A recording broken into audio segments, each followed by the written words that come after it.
Welcome back, Indirium here. Today I want to show you something that I find pretty cool, and I couldn't find a decent tutorial anywhere on YouTube, at least, on how to do this, and it's extremely useful for SMP servers, multiplayer servers, and even single player worlds. So, one of the main gripes I have with minecarts is they're a bit faffy. You have to kind of get it out, put it on the ground, put it on the tracks, and then press a button, and then you can go. And then on the other end, you have to destroy the cart and then take it along with you. I've seen some designs on how to automate this process, but this is by far the cleanest that I've come across, or the cleanest I've managed to come up with anyway. I did see a long time ago a video of a similar concept to this, but I couldn't find it again. And I didn't find any tutorial on how to do this. So although the concept is borrowed, how I've done this is completely unique to me. So here we go, I'll demonstrate it. So you walk up here, you stand on the pressure plate. That cart's not going anywhere. As soon as I right click it, off I go. And I'll end at my destination. Cactus destroys the cart, drops into these hoppers, and it's back in the dispenser. So as you can see, there's only one cart in there. Do it again, quickly this time, empty now, off I go. At the arrival station, and if I check back in the dispenser, the cart's back there again. There's no tripwires, there's nothing like that. It's instantaneous, there's no timing circuit involved. It's really quite clever, and it's also extremely compact. So I'm going to show you how to build this today, and I'm going to show you the Minecraft science behind how it works. Okay, so the first thing I want to show you is how the dispenser works on the track, which is, I mean, you can find plenty of tutorials on how this works, but I'm just going to show you anyway. It's quite simple. All that happens is you have the dispenser, which can actually be up one. In fact, for the design I'm going to show you, it really does need to be up one. The dispenser then goes here, like this. Get some powered rail, and then some regular rail. And the way it works is when you stand on the pressure plate, the dispenser will release a minecart and it will land on the rails, and it's as simple as that. So if I do this, there we go. Nothing else happens at the moment because we're not powering the rail. So one of the problems is if you have the rail powered and you do this, the minecart will zoom off straight away. There we go. That's not what we want because we might not be quick enough to click it. So the way we send the pulse to the cart when we're ready to go, when we're in the cart, is to detect once we're stood off the pressure plate. And the way that works is by using a falling edge detector. That is, when there is no longer a redstone signal, it will send a redstone signal. And I'll show you that now, and it'll make more sense hopefully. So the way you do it is you have two repeaters like this, both at 1 tick, at this setting. You have another repeater facing the direction where you want the redstone to go, at the maximum number, 3 ticks, and then you put a bit of redstone there. And this essentially creates your falling edge detector. So if I now grab myself a redstone lamp and pop this here, you should see the lamp go bright when I step off the pressure plate. So it's not on, and when I step off, we should get a pulse and it should flash for a second. There we go. And this is the mechanics behind how this works. Because now, imagine, instead of there being a lamp here, this comes round and connects to this track. And if I put the minecart in here, step on it, it doesn't go anywhere, step off it, and off it goes. That's the whole design, really. The only extra thing that I do is I have a cactus and some hoppers, which I'll show you now.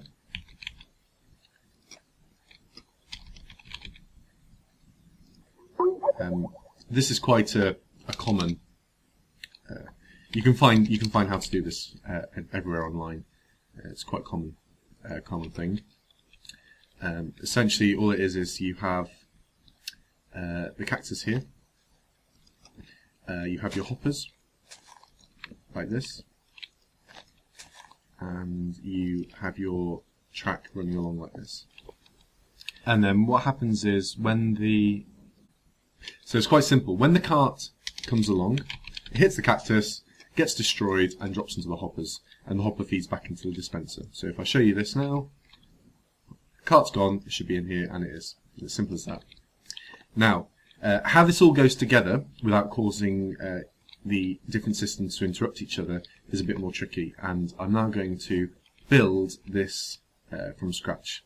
If you don't want to watch this, then that's the video over, but if you do, then I'm glad you're going to stick around. Now that we've learned the science and technique behind how the minecart station works, let me show you how I built my compact design over there. So you start off with the platform, which is the room that I was in. It's where the player will stand on the pressure plate. Might have to change this afterwards, but it's fine. Just need to make it a decent size. If you're doing this underground, of course, you just hollow it out. You then put down the gap where the player is going to be, which is this gap here. So the pressure plate will be down here in front of me. In fact, I'll put that down now, just to show you.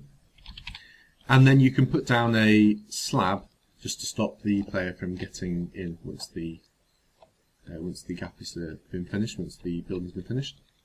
Next, you put down the powered rail, and then normal rails going off from it. I'll show you how to boost that in a minute. Another block here. This block is what we use to launch ourselves off of. And then we put the dispenser. There we go. Here. Oops. The dispenser will drop the minecart down into this bit of track here, just like we did over there. Now then, how do we get the redstone from the pressure plate to the dispenser and around the back? It's quite simple. I'm just going to knock this out actually, I shouldn't have done this. Just so I can access underneath, because that's where we're going to put it. So redstone can travel down through a block and light up the redstone below, which is great. So standing on this will light this redstone. This redstone is going to come around and go into this dispenser. Because of the way I have the stairs from the departure platform, this block here makes the floor of the stairs. So the stairs will then go down this here. In fact, I can put them in. So here's the stairs, and this is the departure platform. So you come down like this. And now, because this block is next to the dispenser, if I put redstone into this block here, it should travel through to the dispenser. But at the same time, we don't want the redstone to travel through to this powered rail, because if that happens, then the whole thing obviously doesn't work. It just launches the minecart immediately. So I just have to do this. The redstone will go into this block, and it will come down this staircase, and then down, touching this. So let's do that now. Redstone coming up, into there, and that's that. So now, if I stand on the pressure plate, if I'll just put some, I'll put some cactus in there. Why not? There we go. We can see the cactus get launched out. Let me put a minecart in there. Let's have a realistic test here. There we go. Obviously, the minecart's not going to go anywhere because the falling edge detector hasn't been set up. Okay, so talking of the falling edge detector, let's do it. So the redstone needs to come out one first, because we can't do the falling edge detector straight from the first bit of redstone. Some trial and error showed me that wasn't possible. Second bit of redstone there, and then we put the two repeaters where they were on the little example I showed you. Exactly the same setup. Don't touch them, just have them like that. And then the next repeater there, all the way across, all the way set, and a bit of redstone there. Now that's our falling edge detector. And very simply bring it round, and it has to come around one more, because we need to go down and into the side of that block to power the rail. There we go. So that's our falling edge detector set up, and we also our dispenser is set up.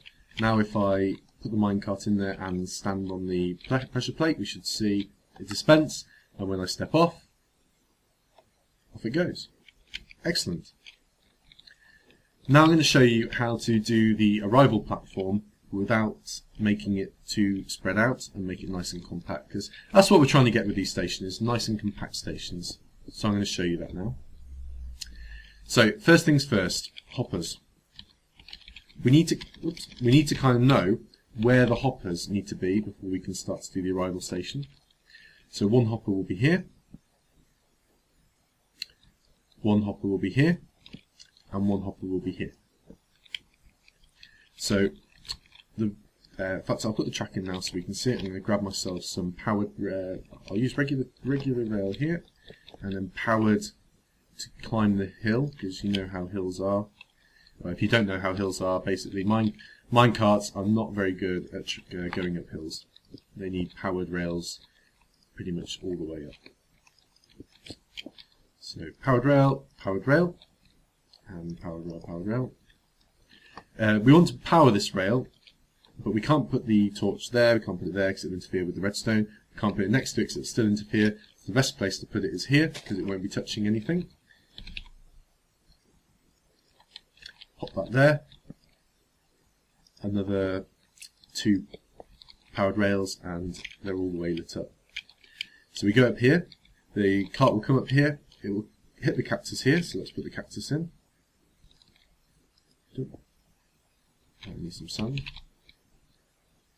The annoying thing is cactus does need to grow in sand, but never mind. It's just something we have to work with. Sand and cactus. Hit the cactus, and then we walk straight out. So we just need a bit of that. And there we go, we can walk straight out and down the staircase. How lovely is that? Let's do this so I don't keep falling off the stairs at the end. You can set up walls here so you don't have to see that. You can set up the wall there so you don't have to see that. You can't put a wall next to a cactus, so you do have to have a weird little alcove for the cactus. But, you know, not everything's perfect. It's one of the things with cactus, like I said. It's a bit of an awkward thing to work with, but that's okay. You can kind of hide it. You can kind of hide it quite well. So you do this. And if you put the walls up here like that, and you put sandstone over that like that, because you can put it on top, that's not a problem, and like this. And now it kind of doesn't look as bad. You've only got this one space here, and it's not terrible. Yeah. And that's it. I'm just going to finish up the track so that we can see a full loop. One more thing I'm going to show you is, as you saw, you only get a small boost from that initial rail, so you do need some more booster rails as soon as you can. Again, you can't put the torch there because it will interfere, so you have to put the torch one across, and that's not a problem. Just put the torch there instead. If you want to hide the torch, that is, or lever, whatever you use, and then you can use powered rail. Powered rail can't touch that powered rail though, so you do need one space. You can do that. There we go. And that's how it works. And we just create the loop. This, of course, would go into another station. This isn't very useful on its own, but you put it into another station that looks exactly like this. And there we go, we're done. Let me pop a cart in there, step on it, step off it, and off the minecart goes. All the way around, destroyed by the cactus, drops into the hoppers, and it's back in the dispenser. Whee! There we go. I hope you guys learned something here today. I hope this is helpful to you, because I really was looking for a one-click, easy-to-use minecart system, and I really think I've achieved that here. If you want to just, I'll just quickly show you. So if you want people to stop going in, you just do this, and now you can't get in. You're stuck because of that half slab. So you can restrict access to the actual line itself. And of course it's raining. Anyway, I hope you learned something. I hope you were able to follow the tutorial here, and if you weren't, I hope you were able to understand what I was talking about with the falling edge detector here, and you're able to put this into your own design. Maybe you'll even come up with something even more compact than this that I've created here. If you can, I'd love to see it. Please post your videos in the comments and I'll mention it in one of my next videos. Thank you very much for watching. Have a wonderful day. Oh wait, that's stolen from someone else. I really need to come up with a decent exit statement. That's what it is, an exit statement that I can use on every video. Ooh, horsey. I'm just going to say thank you very much for watching, and I'll see you next time.